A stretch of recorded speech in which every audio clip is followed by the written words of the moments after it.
The NBA season has come to an end. The Atlanta Hawks are the number 8 seed going into the play-in tournament, ending the season on a 40-42 record.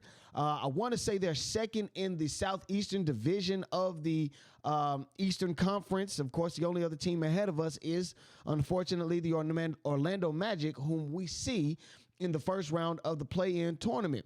And I want to point out that with all of the negative that have surrounded the Atlanta Hawks, I 100% believe that the NBA is terrified of what is to come from the Atlanta Hawks, either in this play-in tournament or the playoffs, or even in the offseason and going into next season. So in today's video, I'm going to break down those things. I'm going to give a major shout out to a few of the Atlanta Hawks players, and I'm definitely going to give you guys some insight as to what's going to be happening tomorrow ahead of the play-in tournament game versus the Orlando Magic. But before I go any further, what's going on, everybody? My name is Walter Pollard, and this is Atlanta Hawks Digest. And we're going to continue to give you guys the best content that we can give. Myself, Chris Tip Moore, and the guys at Digest Media, thank every last one of you for clicking the like, share, and subscribe button. Continue to hit the like, share, and subscribe button.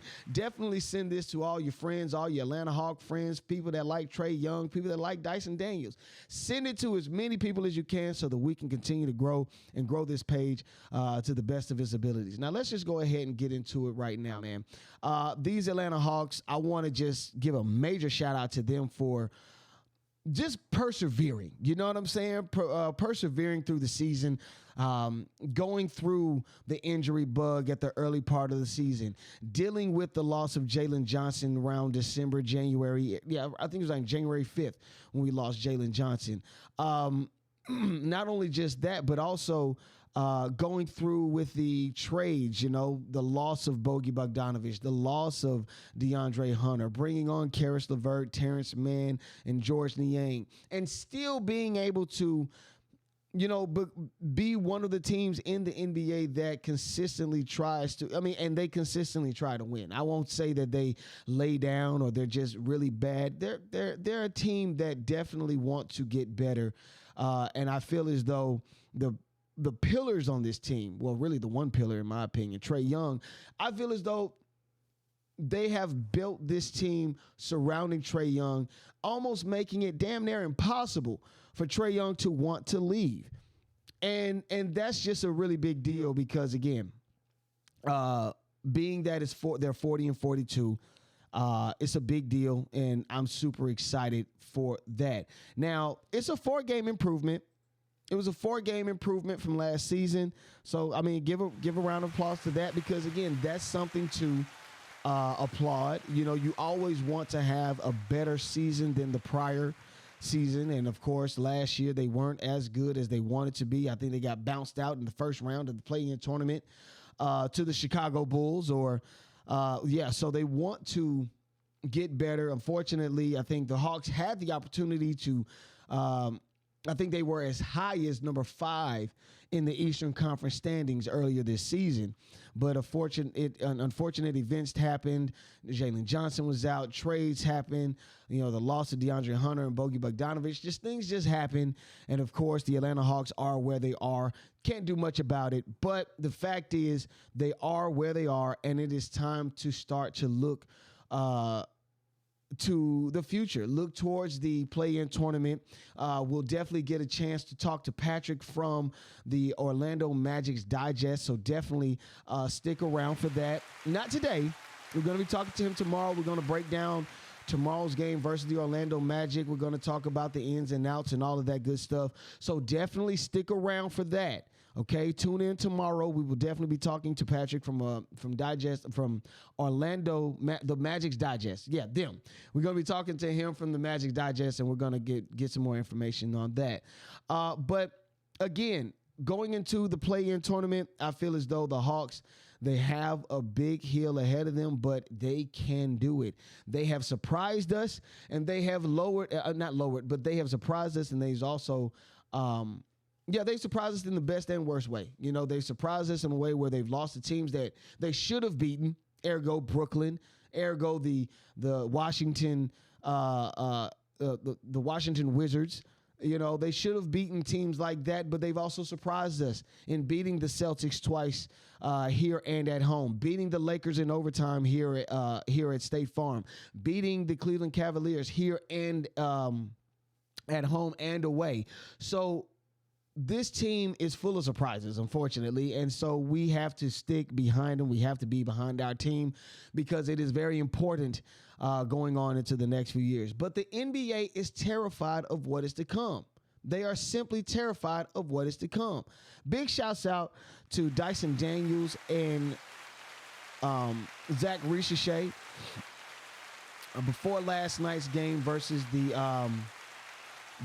Orlando Magic. They received Players of the Month award. Dyson Daniels, I think he got his second Defensive Player of the Month award.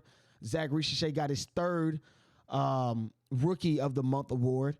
And I've always been speaking on these guys' behalf since the beginning of the season, okay?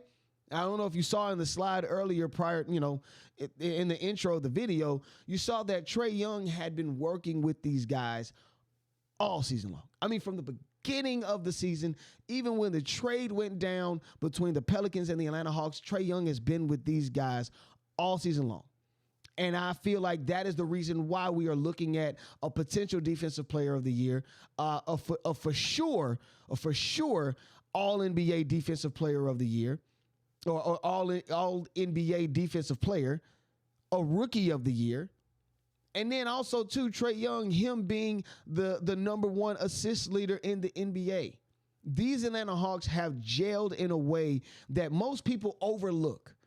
You know what I mean? Most of you guys have overlooked it, even down to my argument with Dyson Daniels and the Defensive Player of the Year. A lot of people overlook it mainly because of the fact that we have a 40-42 record. They say, well, you're not a winning team. And he being the best defensive player on a losing team is just not grounds to give him a Defensive Player of the Year. Crap, bull crap, and I don't believe it. Listen, this guy has done something that not a lot of people, no one has done in this millennium, okay? Since 2000, since the beginning of this millennium, he has the most steals in a season.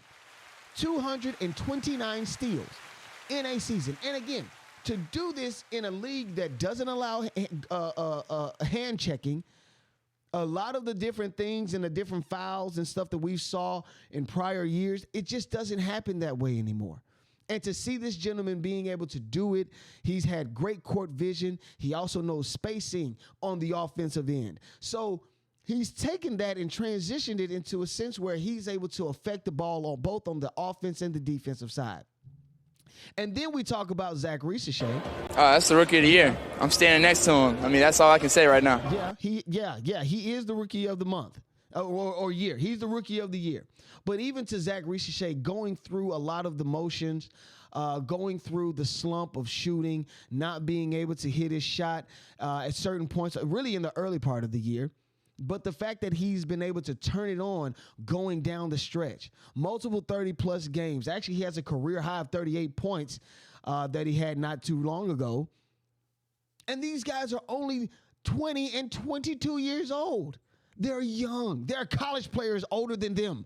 So for the fact that they've done this, it tells me that the NBA is terrified of what they will be seeing from these guys going forward. And then let's not forget my man, Trae Young, man. This guy, he has become a leader on this team. He has led the Atlanta Hawks.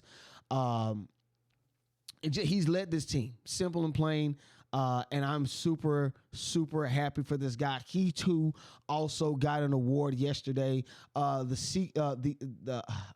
Don't kill me if I messed his name, but the Seoku Smith Award, which it annually honors players on the Atlanta Hawks on the team. I'm sorry, on the team. Yeah, on the Atlanta Hawks team's roster that best represents themselves and the organization and the franchise with professionalism, integrity, and he also interacts well with the media. I mean, we've seen Trae Young all season, and he has not been on himself. He's not talked about just himself or how he needs this and the organization isn't giving that. No, he has talked about Dyson Daniels being the defensive player of the year. He's talked about Zaccharie Risacher being the offensive or being the rookie of the year. And then on top of that, for Trae Young to also have the assist title this season, it just speaks volumes. And this is all without Jalen Johnson. This is all without Jalen Johnson. So imagine what we have with a proper offseason.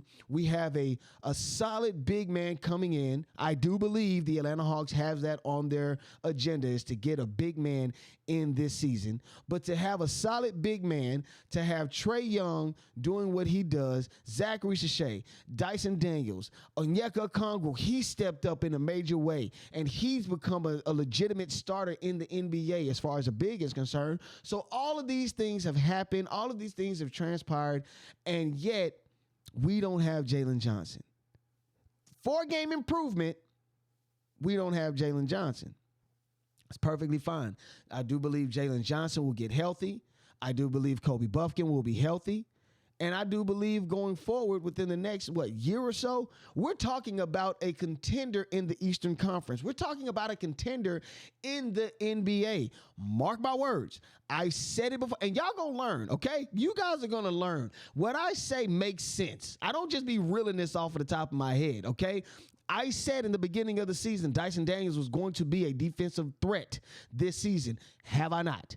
I said at the beginning of the season, Zaccharie Risacher was going to be an offensive threat and an offensive assistant to Trae Young going forward. Have I not? And these guys have definitely shown that they can do these things on a consistent basis. So imagine what it looks like next season. I know I might be putting the cart before the horse because we still got the draft, we still got the play-in, and we got the playoffs. But dadgummit, I'd be foolish if I didn't bring it up, and I'm feeling myself getting all worked up. But you understand where I'm coming from, okay? These Atlanta Hawks are geared to go, okay? They are geared to go. So, hey, play-in tournament, here we come. I am super excited for the play-in tournament. I'm ready for the play-in tournament. I'm ready to go up against the Orlando Magic. Again, we're going to be talking to Patrick from Orlando Magic's Digest, so definitely tune in tomorrow for that interview. We're going to just go over the game, talk about our seasons, and just talk about where these two teams are headed. Yeah, we're just going to talk about how these two teams and where they're headed going forward in the future, the playoffs, play-in, all that good jazz. But with all that being said, you already know my name is Walter Pollard. This is Atlanta Hawks Digest, and hey, I'm already out, man. Y'all take it easy. Peace.